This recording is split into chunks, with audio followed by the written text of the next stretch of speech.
Halo semuanya, selamat datang di channel Cerita Saja.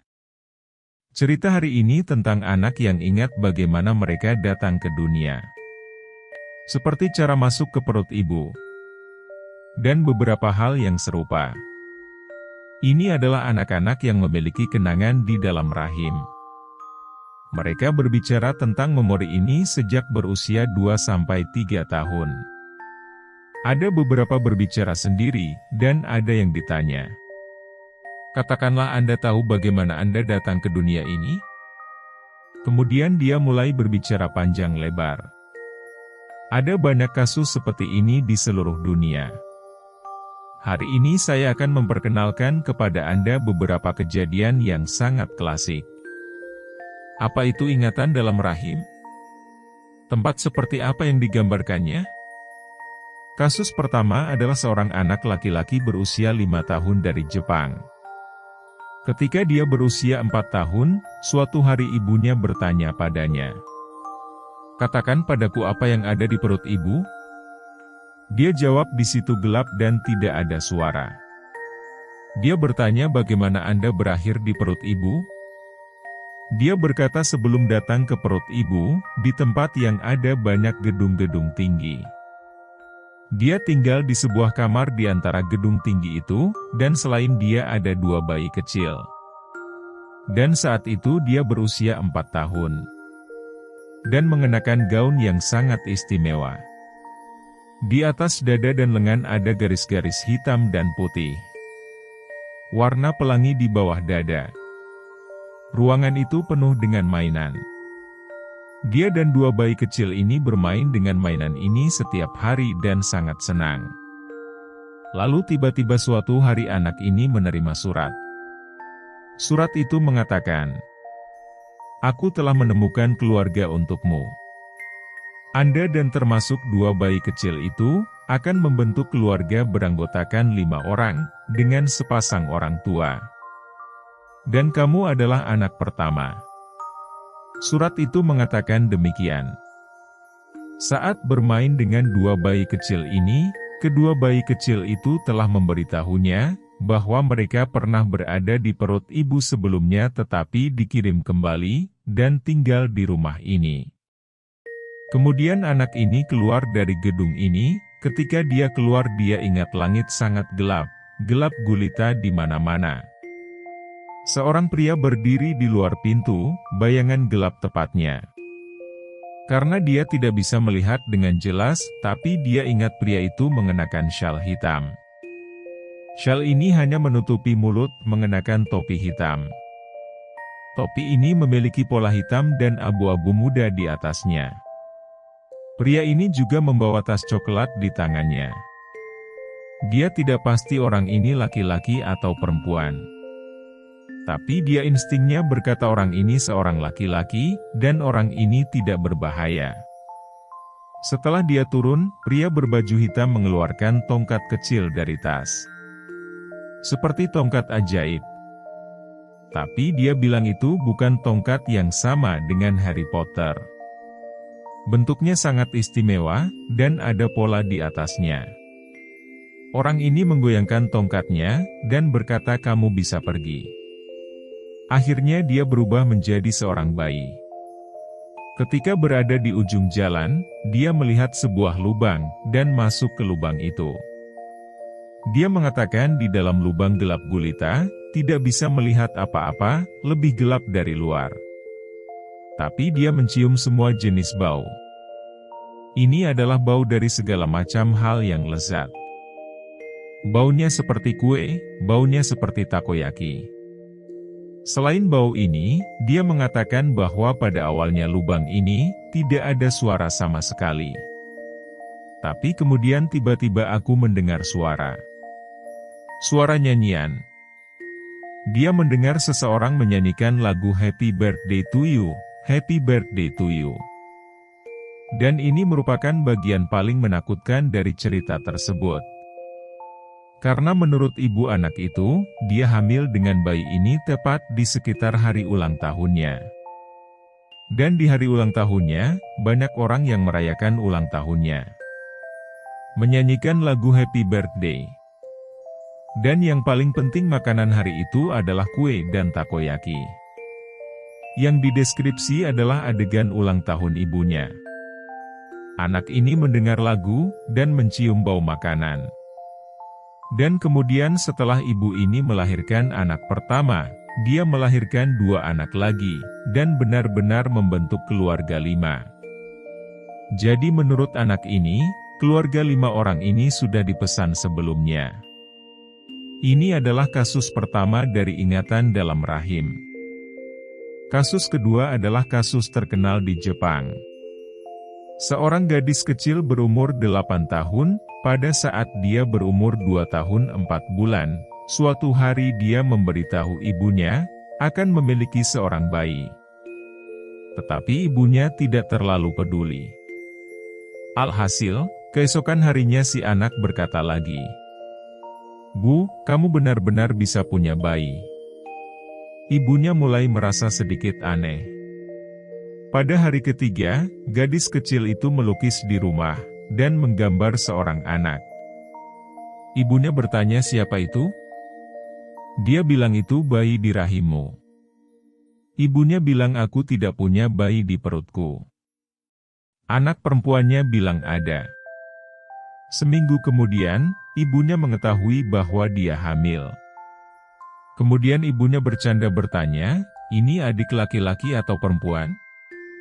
Dengan nada sangat yakin, dia menjawab itu seorang gadis kecil. Ternyata saat ibunya hamil 6 bulan, saat di USG, dokter memberitahunya yang pertama kalinya, Anda memiliki seorang gadis kecil. Pada saat itu sang ibu sangat kaget, dan bercerita kepada dokter tentang hal ini pada saat itu. Sang ibu mengatakan putriku benar sebelumnya bahwa saya hamil, dan tahu ada seorang gadis kecil di perutku. Dokter memberitahunya itu hal yang biasa. Dia menjadi dokter selama bertahun-tahun, dan telah melihat banyak anak berusia 2-3 tahun yang dapat mengetahui bayi dalam perut ibu hamil berjenis kelamin laki-laki atau perempuan. Dan tidak hanya yang di dalam kandungan ibunya sendiri, bahkan, anak dalam kandungan orang lain juga bisa diketahuinya. Dan tidak ada penjelasan medis untuk ini. Dan dokter memberitahunya, jika anak dapat berbicara jenis kelamin dengan pasti, biasanya bayi bisa dilahirkan dengan selamat, dan akan sangat sehat. Setelah dokter memberitahu ibunya hal ini, ibunya merasa lebih lega. Di sisi lain, dia juga mulai percaya, putrinya mungkin tahu sesuatu. Jadi ketika dia sampai di rumah, dia bertanya kepada putrinya, "Apakah kamu ingat, bagaimana kamu datang ke dunia ini?" Gadis kecil itu berkata, "Sebelum saya datang ke rumah, kami di langit, di tempat yang tinggi. Tempat itu penuh dengan anak-anak, dan beberapa orang yang merawat anak-anak ini. Saya tidak bisa melihat orang-orang ini dengan jelas. Ada yang tinggi, ada yang pendek, botak tanpa busana, terlihat sedikit aneh. Ketika di langit, selain bermain, sisanya adalah memilih orang tua dengan cara melihat langsung dari langit. Ada kasus lain, katanya ada TV di langit, dan mereka melalui TV diperlihatkan foto orang tua. Kemudian mereka dapat memilih, dan pergi ke rumahnya." Gadis kecil ini mengatakan dia melihat orang tuanya secara langsung, dan juga dapat melihat nama orang tua. Setelah memilih, dia memberitahu orang yang merawatnya. Dan orang yang menjaga mereka, bawa mereka ke perosotan. Perosotan ini terhubung ke perut ibunya. Dia cerita dia punya teman baik di surga, sebut saja namanya Nina.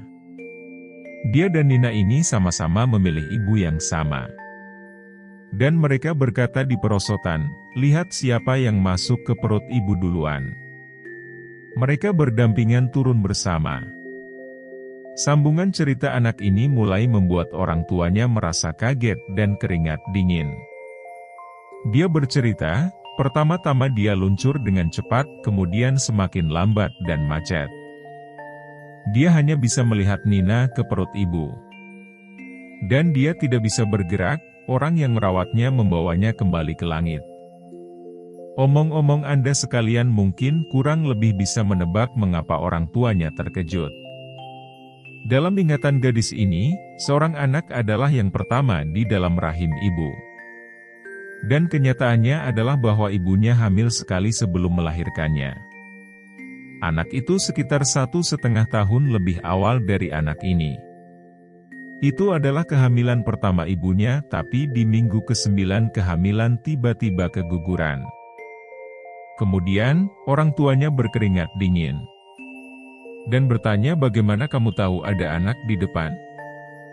Gadis kecil itu melanjutkan dengan mengatakan orang yang merawatnya, setelah kembali ke langit bertanya padanya. Kamu masih memikirkan perut ibu ini kan? Dan dia jawab benar. Jadi orang ini menyiapkan perosotan lain untuknya. Pada saat dia naik perosotan ini, dan melihat Nina kembali di langit. Dia bertanya pada Nina, kenapa kamu kembali? Nina berkata, aku melupakan sesuatu, lupa bawa permen. Sampai sini ibunya berkata, dia kembali hanya untuk permen. Gadis ini bercerita, semua anak di langit, saat ke perut ibu harus bawa banyak makanan yang enak. Kemudian Nina memberitahunya, kamu harus pergi dulu, aku akan pergi selanjutnya. Jadi dia turun dulu, dan menyelinap langsung ke perut ibuku. Dan dia berkata alasan mengapa dia tahu, bahwa ibu memiliki bayi di dalam rahimnya, dan itu seorang gadis kecil. Itu karena anak itu adalah Nina, Nina benar-benar ada di sini lagi. Dia bisa melihat seorang gadis kecil di perut ibunya. Gadis kecil ini mengatakan perosotan mereka sangat panjang, butuh waktu lama, dan mudah gagal. Tapi dia mengatakan itu selama dia mencari ibunya, mereka akan terus mencoba sampai mereka berhasil. Saya tidak meluncur sekali, kembali, dan terus meluncur. Tapi ini belum berakhir.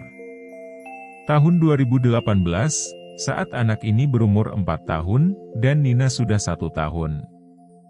Gadis berusia 4 tahun itu, di suatu hari tiba-tiba berkata, Bu, kamu punya bayi lagi di perutmu. Kemudian, ibunya benar-benar hamil lagi. Sekarang umurnya 8 tahun, 5 tahun dan 4 tahun, dan semua gadis kecil. Sayangnya, anak berusia 8 tahun, itu lupa apa yang dia katakan.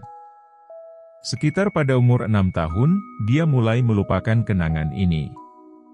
Pada usia 8 tahun, dia tidak dapat mengingat sama sekali. Untungnya, ibunya mencatat semua kata-kata ini pada saat itu. Faktanya, 2 kasus yang baru saja saya sebutkan, semua dengan bukti audio dan video. Ini putri keduanya, Nina. Pada umur 3 tahun di tahun 2020, tiba-tiba dia mulai mengatakan hal-hal aneh. Dan apa yang dia katakan benar-benar cocok dengan apa yang dikatakan saudara perempuannya. Dia bilang itu gelap gulita, ketika berada di perut ibu, lampu tidak menyala. Dia bilang ibu punya tali di perutnya, dan dia menarik tali. Tapi tidak peduli bagaimana dia menariknya, itu tidak akan menyala. Sebenarnya, itu cukup aneh. Karena anak ini lahir tahun 2017, seharusnya tidak pernah melihat lampu zaman dulu yang seperti itu. Jadi dia tinggal di tempat yang gelap, dan sangat takut. Dia ingin pergi, tapi dia tidak pergi. Karena, katanya saat berada di perosotan, seorang gadis kecil membuat janji dengannya. Akibatnya, ketika dia sampai di sini, dia menemukan bahwa gadis kecil itu tidak datang. Dia menunggunya di sini, setelah menunggu lama, gadis kecil itu tidak datang, dan dia pulang kembali ke atas langit. Sepertinya, mereka seharusnya kembar. Melalui 2 kasus ini, Kita bisa melihat ini, beberapa kesamaan ingatan dalam rahim. Kesamaan pertama adalah, di mana anak-anak ini dilahirkan. Biasanya selektif, mereka boleh memilihnya. Jika ini benar, itu luar biasa. Karena banyak orang mungkin mengeluh, bahwa mengapa saya tidak dilahirkan dalam keluarga kaya. Kata orang kaya itu beruntung. Tapi ternyata itu merupakan pilihan Anda sendiri. Hal kedua yang sama adalah, orang-orang ini memiliki ingatan sebelum mereka bereinkarnasi. Tapi ingatan ini tidak lama, termasuk memori visual, dan memori pendengaran. Ada percakapan, dan ada yang mendengar lagu. Memori penciuman, pada dasarnya bau sesuatu yang enak. Perasaan ini jelas tidak datang dari organ seorang janin di rahim. Selain perasaan ini, ada emosi. Ada rasa takut, ada suka, ada senang, ada bahagia. Yang ketiga, sebelum anak-anak ini datang ke dunia ini, mereka tidak sendiri, dan mereka bersama sekelompok anak-anak. Jika bermain lebih baik denganmu, dan mungkin bisa menjadi saudara kandung. Jadi jika Anda memiliki saudara laki-laki dan perempuan, itulah yang kamu pilih sebelum kamu lahir. Kesamaan keempat adalah kehadiran pemimpin. Kasus pertama adalah bayangan gelap. Kasus kedua adalah kepala botak dan tanpa pakaian. Sebelum kamu datang ke dunia ini, dan seluruh proses datang ke dunia ini. Itu semua di bawah tanggung jawab dan bimbingan orang-orang tertentu. Jadi apakah ada penjelasan ilmiah untuk ingatan dalam rahim ini? Bahkan, di bidang ini ada seorang dokter yang sangat terkenal bernama Chi Chuanming. Melakukan penelitian dan hampir 10.000 orang dihitung pada tahun 2021. Di antara objek statistik ini 30% anak-anak memiliki ingatan dalam rahim. Jadi itu bukan kasus yang sangat langka, tapi itu hanya sekitar usia 2-3 tahun. Tanyakan saja padanya dan dia menjawab. Paling banyak disebutkan, di dalam perut ibu itu gelap gulita, tapi itu hangat, beberapa orang berenang di dalamnya. Dia mengatakan bahwa sekitar 30% orang memiliki ingatan seperti itu. Yang terjadi pada 70% sisanya berbagai macam. Ada yang di dalam gedung, ada yang di langit, ada di padang rumput, tetapi padang rumput ada di langit. Dan banyak anak berkata, ketika mereka berada di dalam rahim ibu, bisa melihat di luar, tapi tidak begitu jelas. Bahkan seorang anak berkata dia tidak bisa melihat, ketika ibunya berpakaian. Tetapi fenomena ini jelas tidak sesuai dengan anatomi, bertentangan dengan fisiologi saat ini. Karena ketika seseorang dalam keadaan janin, saraf optik belum terbentuk. Secara teori dia tidak bisa melihat keluar. Jadi dokter Chi Chuan ini menyarankan, jangan bertengkar dengan istri saat dia hamil. Anak ini bisa melihat, dia secara fisik terhubung dengan ibunya, tapi tidak dengan ayahnya. Ketika dia melihat ayah, dia mengira itu orang asing pada awalnya. Tetapi jika ibu tampak bahagia, dia akan menerima pria ini. Dia akan berpikir orang ini adalah orang yang baik. Tetapi jika orang ini muncul, ibu sangat marah, dia akan berpikir dia orang jahat. Setelah dia lahir, dia akan menangis ketika ayah ingin memeluknya, ini mungkin terjadi. Selain kasus yang kami perkenalkan hari ini adalah dari Jepang. Ada juga banyak kasus dari negara barat. Buku dari psikolog Amerika, Elizabeth Kalmansi. Buku ini berjudul, Janin Adalah Alam Semesta. Menyimpulkan 45 tahun terakhir dari 25 negara, berbagai ingatan dalam rahim. Ternyata ingatan janin ini tidak ada hubungannya dengan negara, dan kebanyakan sama. Ada perosotan, itu semua meluncur ke perut ibu, jadi anak-anak suka pada perosotan. dalam kasus kedua. Bahkan, itu melibatkan informasi yang sangat penting. Artinya, jika hal ini benar, maka reinkarnasi mungkin benar. Karena keguguran anak pertama, dia kembali ke perut ibunya lagi. Jelas bahwa reinkarnasi itu ada. Kenapa harus melahirkan? Pertanyaan ini telah ditanyakan oleh Dr. Ikekawa kepada semua anak yang disurvei. Mengapa Anda datang ke dunia ini? Mengambil risiko yang begitu besar, mengapa Anda harus turun? Tidak bisakah kamu bermain di atasnya? Tidak bisakah kamu makan? Dan hampir semua anak memberikan jawaban yang sama. Mereka datang ke dunia ini untuk membantu orang lain. Dan ingatan dalam rahim ini memberikan penjelasan yang bagus. Artinya, kelahiran tidak ada hubungannya dengan sains. Itu adalah pilihan kita sendiri, dan jiwa itu benar-benar ada. Demikian video hari ini, terima kasih telah menonton video ini, jangan lupa di like, share, dan subscribe. Sampai jumpa di video selanjutnya.